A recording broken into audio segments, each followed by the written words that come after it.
আপনি জানেন মিয়া, আপনার বয়সী একটা পুরুষ, আপনার বন্ধু, সেও যখন স্কুলের অনুষ্ঠানে বা বিভিন্ন অনুষ্ঠানে, আল্লাহ মাফ করুক, আপনার মেয়ে যখন নাচে, আপনার বন্ধু যে যারে কিনা কাকা ডাকে, আঙ্কেল ডাকে, বাবার মতো সম্মান করে আপনার মেয়ে, সেও ওগুলো দেখে দেখে মজা নেয়।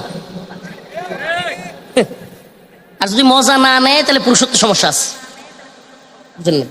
যুবতী মেয়ে নাচবে, যুবতী মেয়ের বিভিন্ন অংশ দেখা যাবে, আর একটা পুরুষের আকর্ষণ হবে না, ওর পুরুষত্বের কি আছে?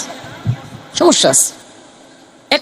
কোনো পিসাব না, এটা মনে রাখবেন। কোনো পিসাব হোক, যদি কেউ বলে আমার মেয়েদেরকে দেখলেও কিছু হয় না, হয় মিথ্যাবাদী, আর নইলে ওর কি আছে? সমস্যা আছে। অসম্ভব, এটা অসম্ভব। যুবক একটা বিয়ে করার পরেও আল্লাহ মাফ করুক অন্য নারীর প্রতি আকর্ষণ যায়। এই জন্য আল্লাহ রাসূল সাল্লাল্লাহু আলাইহি ওয়াসাল্লাম কিংবা কোরআন, ফানকিহু মা তাবা লাকুম মিনান নিসা মাসনা ওয়া সুলাসা ওয়া রুবা, 4টা পর্যন্ত বিবাহকে জায়েজ রেখেছেন, সুন্নত করেছেন। ফরজ নামাজ না পইরা, দিন না বুঝা আবার দ্বিতীয় বিয়ে করতে যায় না।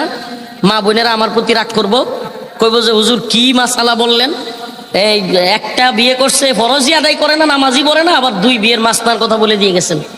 শুনেন, হক আদায় করতে হবে, আগে নিজের ওই অবস্থান তৈরি করতে হবে, তারপরে ওইটাতে আল্লাহ তাআলা বুঝার তৌফিক দান করুক, বলেন আমিন।